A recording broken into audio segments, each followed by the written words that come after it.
Hello सेवा नमस्ते। म बसन्त चामलिङ। यहाँ मेरो बुढिया जुनकोला राई थुलुङ हुनुहुन्छ। हामी चाहिँ यहाँ पछाडि रहेको यो यलम्बरको स्क्याचुलाई चाहिँ हेर्न भनेर मौरेदेखि 7 किलोमिटर मुनि रहेछ। यो पञ्चरडो बाटो भन्छ हाम्रो खोटाङको। बुइपा पनि भन्छ। यहाँदेखि मुनि हाम्रो राइस किङ दाईहरूको घर हो यहाँ नजिकै। अनि एकदमै पानी परिरहेछ, तर पनि यो ठुलो अहोभाग्य हो, पानी जति बेला पनि पर्दैन हैन। यो पानीले एकदम राम्रो साइड दिइरहेछ। भलै फोटो र भिडियो खिच्नको लागि सहज नभए पनि यो पनि एउटा अवसरको रूपमा लिइरहेको छु मैले, ठुलो अहोभाग्यको रूपमा।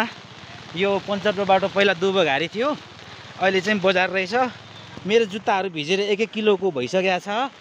अनि हामी बिस्तारै हाम्रो प्रथम किङ यलम्बर किराँतहरूको पहिलो राजा भन्ने गर्छ क्या र। कति यहाँ धेरैवटा मत पनि हुनसक्छ। यो चाहिँ एसियाको सबैभन्दा, एसियाभरिकै सबैभन्दा अल्गो स्क्याचु भनेर चाहिँ भनिन्छ। पानी परिरहेछ। यहाँ पसलमा दिदीलाई चाहिँ 2वटा छाता मागेर, बुढीको लागि एउटा, मेरो लागि एउटा, 2टा छाता ओढेर चाहिँ हामी बिस्तारै जाँदैछौँ है। हजुरहरूलाई यहाँ पानी परिरहेको छ, देखाउने कोसिस गर्नेछौँ। यहाँ चाहिँ के लेखिएको छ भन्दाखेरि, हर प्रहर गाउँ र नगरी, टोल टोलमा नेपाल प्रहरी, समुदाय प्रहरी, साझेदारी शान्तिपूर्ण एवं सुरक्षित समाजको लागि यलम्बर पार्क, बसेरी, विजय खर्क, माला गाईघाट, यो चाहिँ यहाँ नजिक जाने ठाउँहरू त्यो गर्नुभएको रहेछ। अनि यसरी पानी पर्दैछ। यसरी हामीले चाहेर पनि अरू बेला पर्दैन। यो चाहिँ ठुलो अहोभाग्य नै हो बुढी, बिआइपी है। एनी हाउ जहाँ गए पनि खुसी हुनुपर्छ हैन। पानी पर्यो, घाम लाग्यो हैन, गर्मी भयो, जाडो भयो भनेर हाम्रो यात्राहरू रोकिने छैन। हामी यसरी नै काठमाडौँदेखि हिँड्दादेखि नै पानी पर्दै झरी बादल खेप्दै खेप्दै हलेसी आएका थियौँ रातमाटे हाम्रो गाउँ। मेरो माइली र कान्छी नानाहरूलाई चाहिँ हाम्रो एक वाक्य भन्छ, बिहे पछाडि छिनछान दिनु बाँकी थियो, त्यो दिने काम सकिएर। अनि फेरि यता चाहिँ ससुराली जुनकला मेरो बुढिया, उसको माइतीतिर पनि हिँडेको। अनि 7 किलोमिटरको बाटोलाई किन छोडेर चाहिँ यलम्बर राजालाई चाहिँ नभेट्ने भन्ने कुरा भयो क्या। अनि यलम्बर राजालाई भेट्नको लागि यो माथिल्लो डाँडाबाट यसरी झरी बादलमै झरेको। तिमीलाई अब नदेखाएर कसलाई देखाउनु, चिन्ता नगर न है। तिमी मेरो रियल लाइफमा दुइटै लाइफमा छौ त हैन है। र हामी बिस्तारै हामी यता अगाडि बढ्दैछौँ। यसरी भल बग्दैछ। ओ माई गड। तर पनि यो भलले छेकेको छैन है। संसारैभरि छरिरहनुभएका 9 लाख किराँतीहरू चाहिँ एकचोटि खोटाङको पञ्चरडो बाटो हाम्रो यलम्बर राजालाई चाहिँ भेट्न आउनु होला है। यो चाहिँ एउटा इतिहास बोकेको चाहिँ ठाउँ हो। यो एसियाकै सबैभन्दा, एसिया महादेशभित्रको चाहिँ सबैभन्दा अग्लो स्क्याचु भनेर चाहिँ यो ऐतिहासिक स्क्याचु हो भनेर भन्छन्। अब हाम्रो खोटाङमा चाहिँ यो स्क्याचु छ र किराँतहरूको पहिलो राजा यलम्बरको स्क्याचु भनेर पनि भनिन्छन्।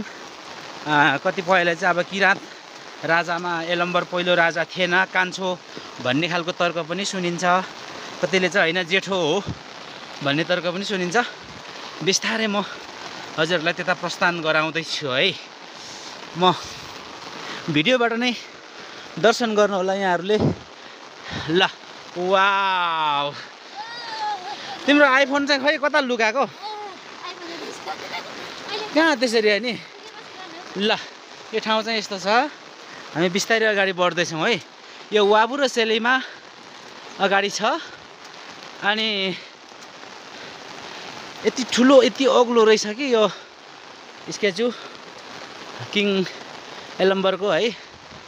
धेरै नै अग्लो रहेछ हाम्रो यो नजिकबाट यो मोबाइलको फ्रेममा देखाउन गाह्रो हुँदो रहेछ।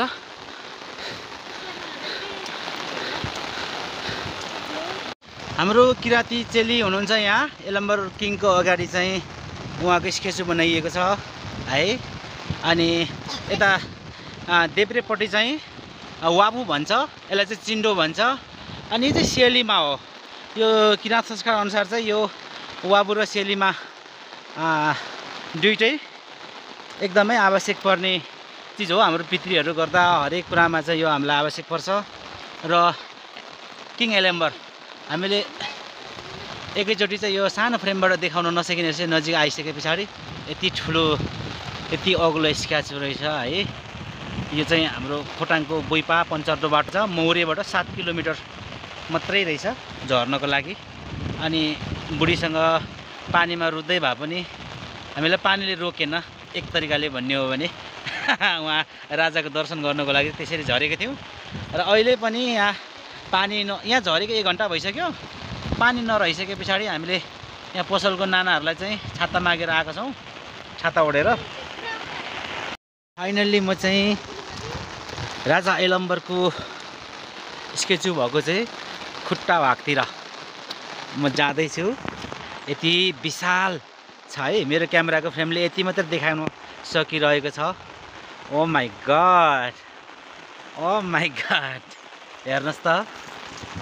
ओहो, oh my God, oh no. ल तपाईँहरू संसारभरि छरेर रहनुभएको किराँतीहरू कति हुनुहुन्छ, एकचोटि राजा यलम्बरलाई चाहिँ दर्शन गर्न भेट्न आउनु होला है।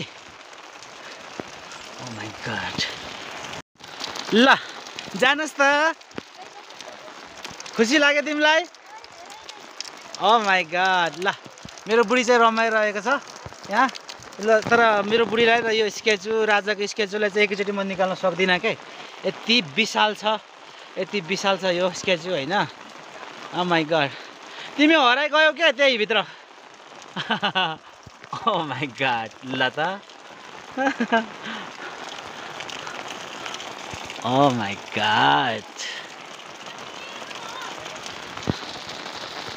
Happy happy.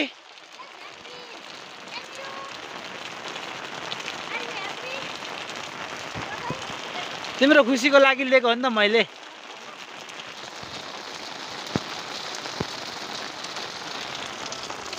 अब फोटो खिचौँ भने तलमा सबै निकाल्न सकिँदैन रहेछ, के गर्ने त? ल आऊ, अब दर्शन भयो। ल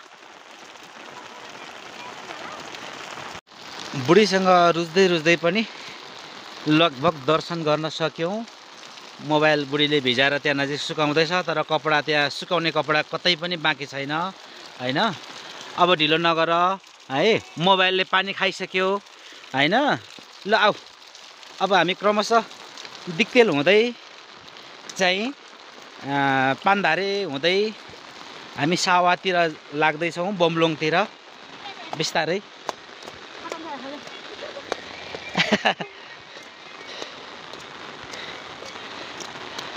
बुढी नाच्दै हिँडिरहेछ, जस इन्जोय गर्दैछ। उसलाई खुसी पार्नुकै लाग्यो भनेर पनि लिएको हो मैले विशेष चाहिँ होइन। ल तिमी खुसी भयो नि? यता हेरेर भन, are you happy? Thank you, let's go. दर्शन गरेर फर्किसक्यौँ र यहाँको अवस्था यस्तो छ। यहाँ पानी पर्दै पनि, भल झर्दै पनि हामीलाई यलम्बर राजालाई दर्शन गर्नको लागि भल र पानीले रोकेन। अनि यो पनि ठुलो अभाग्य हो, मैले अघि नै भनिसकेँ भिडियोमा। अनि यसरी भल झर्दैछ, हामी भल ओह्रालै झर्दैछौँ बुढीसँग। र यलम्बर पार्क घुमेको भिडियो चाहिँ तपाईँहरूलाई कस्तो लाग्यो हेरेर कहाँबाट हेर्नुभयो, कुन देशको किराँतीहरूले हेर्नुभयो, देख्नुभएको जतिले चाहिँ एक एकवटा कमेन्ट छोडिदिनु होला है। धन्यवाद।